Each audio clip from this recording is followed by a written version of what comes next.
Eu le dau ordin încolo. Bun. Ei în dreapta, eu în stânga acum. Acum începe, hai că nu-i lumea acum. Da. Pe urmă se aglomerează. Ce-a portat noapte?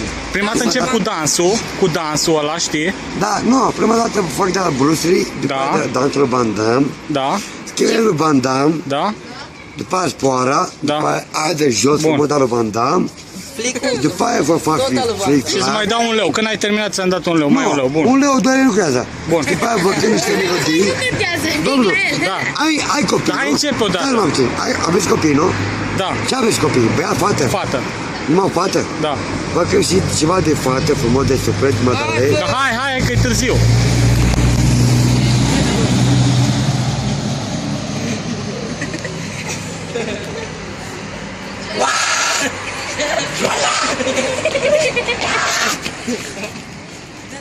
Uite, hocă mea, hocă, cine bătrân? Joaia! Joaia! Joaia! Joaia! Joaia! Joaia!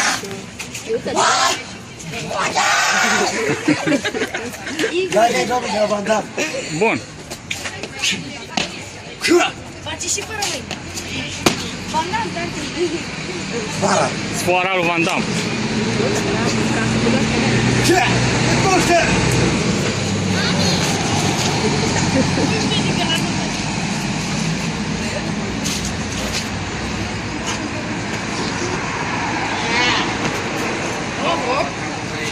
Bun, bravo, bravo. Oplicul fără mâini, Van Damme, Bruce Lee, fără mâini, cum le-a arătat în pat. Stai! Și stă și în cap, nenea, să-l vedeți. Am mai zis să mai dau un leu să ai o bere, da? Ia-uși pentru... La puțin, aici te filmați mult. Dedic din partea mea, Nicolae Guție, pentru fetița lui domnul. Trească media, fripărație și toată familia lui domnul. Și soția.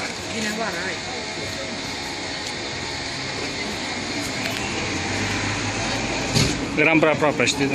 Scuze dacă te-am auzit. Ce frumoasă e fata mea, au puiul lui tata, ca să trița de clona, frumusița lui tata. Ia uzi, ce frumoasă e fata mea, au puiul lui tata, ca să trița de clona, frumusița lui tata. Hai puiule, ieși la joc, că ai tata cu noroc, că ai tata cu noroc. Cât ridici tu mâine? Vezi că te prinde, Gabi. Mie curg lacrimile, mie curg lacrimile. Te-o prinde, ca bă. Ce frumoasă e fata mea, au puiul lui tata, ca să trița de clona, frumusița lui tata. Ia uite, omule de la mine acum, pentru iau. Bun, mersi. Hai că mai odihnește-te acum, mai poți. Nu. Dedic din partea mea acum puțin, mă rog frumos. Filmați aici. Dedic din partea mea, Nicolae Guțea, vă 25. Hai să plecăm, las că nu mai, gata. Destul. Da, gata, mersi. Aplodeida mă filează, cu ochii mă fixează și le strică cu privirea. Cum ar fi cu aia iubirea, la marafetele toate, topebla și dezbricate și așteaptă disperate, ca să fie agățate. O brunete bea o bere, bea o bere de plăcere și le așteaptă disperate. Tinere, hai, da. Dar ce vă vezi acum? Dar nu până pică. Da, frumos, lasă, mă duc eu, da? Nu mai punem la telefon pe mine, bun frumos. Auzi, frumos. Nu ai drămătat. Haide, nu mai te hai. Da, dar nu spune așa, dacă te pocești la curs, dacă... Nu mă vând așa, cum mi auzi, omule. Poate nu mă cunoști, na. Poate ți-ai Bruce Lee. Poliția, Bulbia, dă.